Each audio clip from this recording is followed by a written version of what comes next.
We are live. Jesse Holley, Skywalker Still, halftime show, A to Z Sports Dallas, game day live. Cowboys 13, Raiders 17, and I must admit, Jesse Holley, I am halfway unhinged. Halfway unhinged. I'm not gonna lie to you. I am. That's all I'm gonna say, man. What an eventful first half. Cowboys down 4.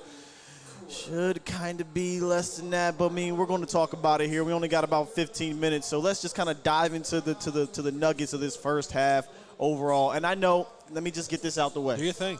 Let me just get this out the way. First of all, happy Thanksgiving, y'all. Yep. Now put the kids away real quick. What the hell is going on out there with these referees, man? I can't explain it, and I know your explanation is a good one, by the way. When you're undisciplined, they're going to target you. But the reason why I'm halfway unhinged is because this game was extremely sloppy in regards to the flags, and I think it's sloppy by the Zebras in my opinion, and I was just completely over it. But I will give the Cowboys credit. They did not let it faze them like it fazed me, and they came out and responded, and now here we are. But I just wanted to get that referee thing out the way, bro. Okay. That's it. Now let's talk about football. As far as the football side of things, you look at it, 17-13 headed in the half, and there's so many things to pick apart in this game. Yeah. Another game where the Cowboys came out flat again. Came out slow. Again, you don't have your two big stars on the outside with CeeDee Lamb being out with the concussion and Amari being out in the second game with the COVID situation, and Joe Philbin not being out. And then all of a sudden we start seeing this line by rotation. It was Terrence Steele was in and last minute, and then Lyle was in, and then Connor Williams was in, and then Montgomery. Like I've never seen that before without there being some sort of injury or something. I'm like, is Joe Philbin out and they just going YOLO? The cat's away, the mice shall play.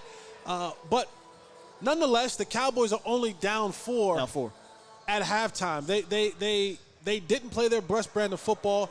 You can tell Zeke Elliott is hurt. He did the touchdown right before the half, but he hasn't been playing many snaps in the first half. And they're leading in just about every category across the board. I mean, it's even kind of the quarterbacks. Both have 1 touchdown apiece. Both have 140, 141, 148 in passing yards. They both missed about 6 or 7 passes. The run game, the Cowboys actually have more rushing yards than the Vegas Raiders do right now. But it's something about the Cowboys. They just don't feel I don't feel like they're in control. They don't seem like they're in sync. They don't seem like they're in a rhythm.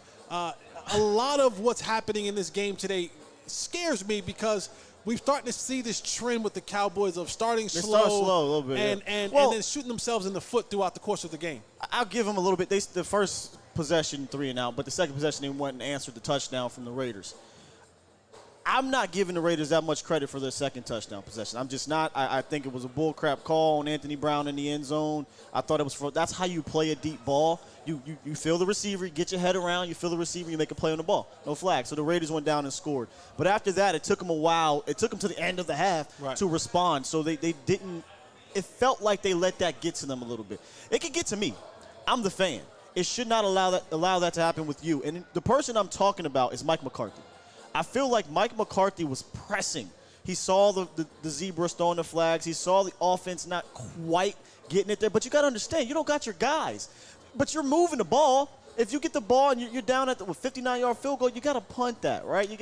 Or go for it. You don't give the Raiders easy opportunities when for me watching this game, I don't feel like the Raiders are in control either, though. Like you said, the Cowboys aren't in control. I don't feel like they are, but I don't feel like it's out of control, if that makes sense. Right. No, that makes perfect. I think that is actually the best way to explain it. Okay. I don't feel like the Cowboys are in control, but I don't feel like they're out of control. Right. But it's just one of those fluky games when you go back and you go watch. And to your point about the referees, this is the same crew that we had with Tampa Bay. And it's giving you the same type of feel with a lot of penalties, a lot of flags. And you got to be able to overcome that at times. You got to be able to play through that at times. I get it. I know it sucks. I know, all of that. But you got to be able to play through it. You got to next play and go make another play. And that's the mentality that you have to have. Good play, bad play, go make another play. And the Cowboys have to be able to do that this second half because the Raiders get the ball coming out of the half.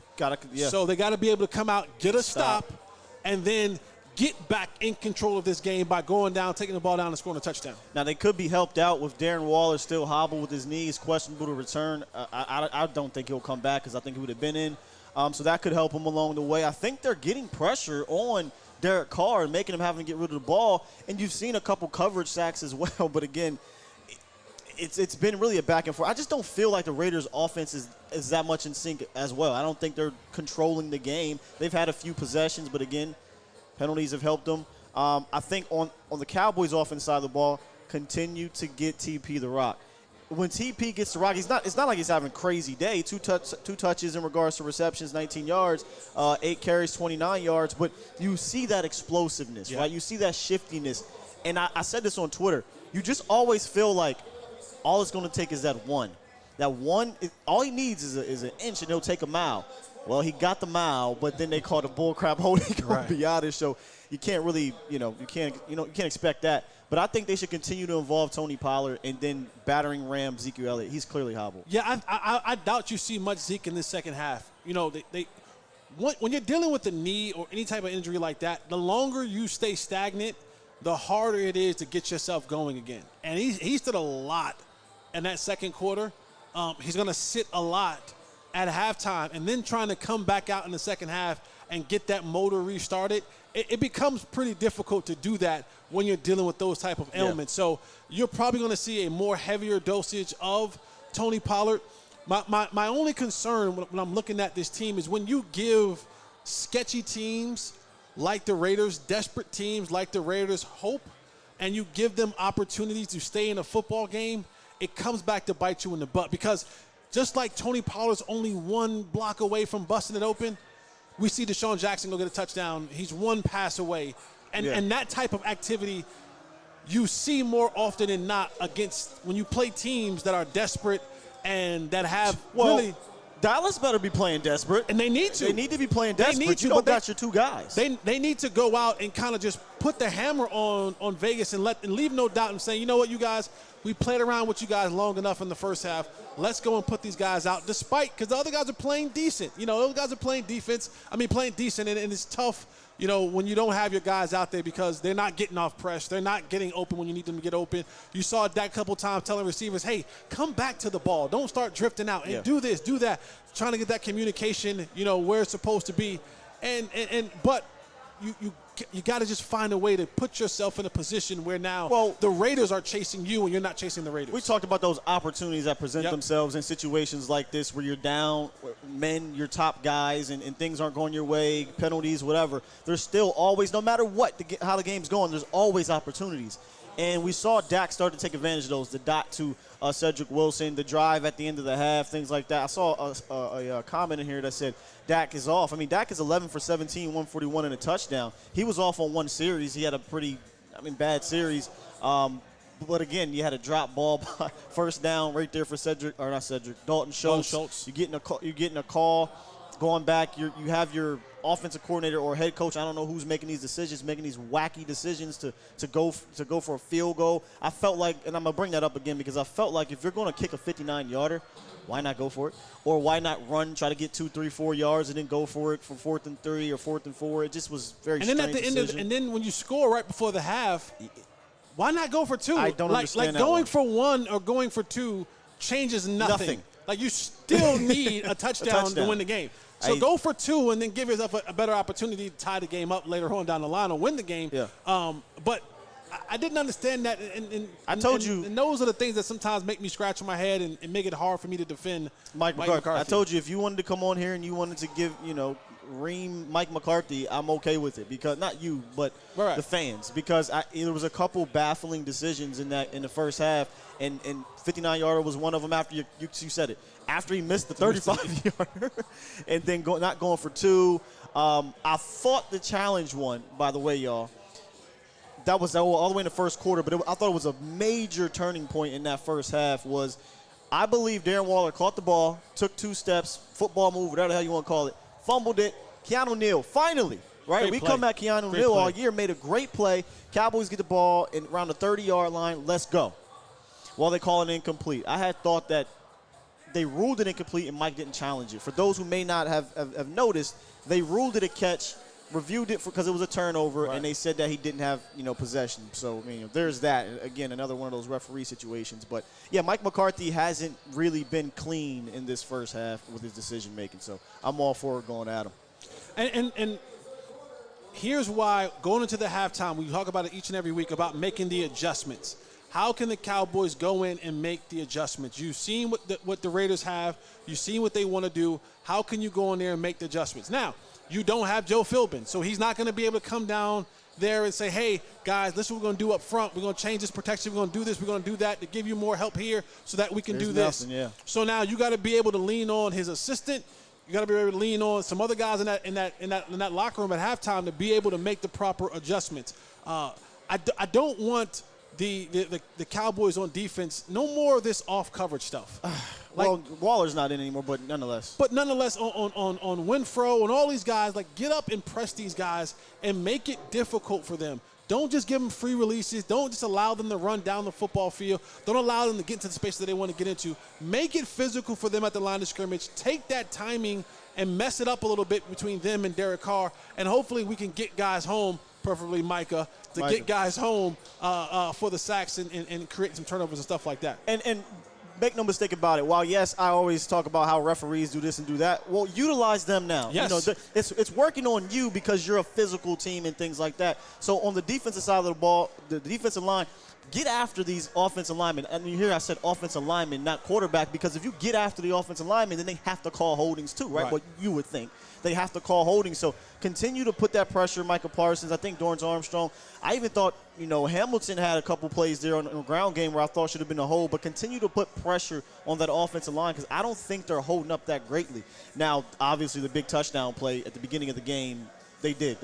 They blocked it up real well. We talk about all the time that over route is extremely hard to defend. I don't think Jay Lou does a great job at it. He kind of gets lost in the sauce with the ball. And then I don't know what KZ was doing, but Malik Hooker, Malik Hooker, if it's something like that happens again, I'm going to see what Malik can do. This is like the third or fourth time this year KZ doesn't know what's going on with him. But offensively, though, I think the adjustment has to be continue. It's not even an adjustment. Continue to get TP to rock, right? Attack those edges. Don't get cute. It's 2 times now. We've seen him get cute in that red zone. Relax, Kellen. We talked about you being boring. Be boring. Be boring. Be boring, especially right? in the red zone. Like it's this, right. Line up and I'm not go saying, just I formation, but there's different ways you can run the rock creatively, right? But just stop with that wildcat fake. I don't know what's going on with that situation. But nonetheless, offensively, stick with a lineup. We kind of glossed over it, but that was a weird situation that I don't think I've ever seen the Cowboys ever do, and that was kind of an offensive line by committee where they switched Connor McGovern and Lyle Collins, and they would bring in Terrence Steele and who was it? Williams, Connor Williams. So I don't know if that's still happening. I don't know if they're trying to figure something out, but you got to stick with something. Just go with whatever it is, and if that's not working out, then you switch. So far, so good. I don't have any complaints with the offensive line right now, Jesse. No, I don't either, but changing out the offensive line like that, it reminds me of, like, if you have 2 quarterbacks, you don't have any quarterbacks. If you got 2 offensive line, you don't got on offense. Pick one. Like, pick an offensive line rotation and go with that. And whatever the chips fall. You make your adjustments later on. But this whole switching the alignment in and out, it's a weird thing to me. But I'm in an okay place. I'm in an okay place right now. And I'm saying, you know what? The Cowboys are still in this football game. This is basically, when you look at football terms, this is football. This is NFL. This is the NFL right here. Yeah. You're down 4 points at halftime at home. You're in a great place. When you can sit there and say we didn't have all our guys and we didn't play the greatest half of football, you're in a great spot right now. It might have been different if you didn't score that touchdown. You didn't score that touchdown. You're in a fantastic place right now. It's going to be imperative that you come out of the halftime and get you a stop and get the ball back. But that's all it takes. It takes you going out, getting the stop, getting the ball back, and going up, 20-17, and now that puts the pressure back on. And I want the pressure on Derek Carr. Because there hasn't really – I mean, there's been physical pressure, right? But there hasn't been a pressure to score. Right. I want him to have the pressure to score. I want him to have that feeling of we got to go get it right now, or they may go and score another touchdown, and that puts us out of our ability to do what we want to do. So the Cowboys right now, if you're kind of having your turkey and eating the Holy Trinity, the macaroni and cheese, yams, and collard greens, if you're having that, enjoy it. Your appetite is still intact. Yeah, right you're still good. Get ready for your second plate. You know, if you get some brews, I hope you're not driving, but get you another brew and be cool. The Cowboys are in a really good place right now. They're behind, but they're not out of the game. I think you worded it perfectly. They may not be in control, but this game is not out of control. They can come out at halftime and assert their dominance and get back to winning this football game. I completely forgot there was actually a halftime show, so we can go a little bit longer here. Okay. Little Luke Bryant? Yeah, Luke Combs. Luke somebody. Yeah, Luke somebody. Luke Combs. There's so many Lukes in Two country. Live Crew. It was the Luke and the Two Live Crew. Would Jerry ever do that? You think Jerry would do that? Absolutely not. The Two Live Crew? If he didn't bring in Wiz Khalifa, which was the craziest thing which is ridiculous. I never. He's not gonna bring in Uncle Luke. I never understood that. When that We Them Boys was popping, you didn't bring in Wiz Khalifa. That don't make sense. That was the dumbest. But they got Luke in the Two Live. Well, I mean Luke Combs. Luke Combs. What it is? Luke Combs. Do you know any Luke Combs songs? No, but I've been put on to Chris Stapleton since I moved down here, and I would love to see Chris Stapleton Shout out to perform. Chase Rice. That's my country singing guy right Chase there. Rice? Chase Rice. So mine was before that. I ain't have one, but then I said. And Chase Rice is only my guy because he's my college teammate in Carolina. Okay. So there was another one, something Brian or something. He had a song, a body like the back road or something. I like that song. That's a cool song or whatever. But there's not too many country songs I know. But until Chris Stapleton came along. Okay. I fool with Chris. He could sing. Okay. Feel me? Okay. So I'm gonna just give you some homework. Fire up Chris Stapleton. Yeah, I'm probably not. But go ahead. Listen to me, Jesse. Okay. Tennessee Whiskey. Tennessee Whiskey. Is that Chris the album Stapleton. or just a song? That's a song. Okay. Listen, he sang. Okay. He don't sing. He sang. And he got some flavor to it. Okay. That's all I'm saying. All right. Matter of fact, I'm going to Tennessee make Whiskey. him listen to it after we do because he ain't going to go home and listen. I'm going to sit on the way home. I'm going to jam it up. I'm going to jam it up in the whip on the way home. Oh, man. All right, so, look. Where we at here? I'm trying to find – here we go. All right, I want to give a couple shout-outs for the defense on the other side of the ball, or the defense side of the ball. Terrell Basham with the sack fumble on Derek Carr. Yep. I think he's winning his matchup over there. So if I was Dallas, I would continue to kind of tack that right side. I think Micah got on over there as well. Continue to tack that right side. Keep pushing Derek Carr. It's kind of similar to Matt Ryan, right? We wanted Matt Ryan to move. You want Derek Carr to move. Right. So shout out to Terrell Basham. Micah Parsons hasn't recorded a sack yet, but he's recorded a hold / hands to the face. Right. It's coming.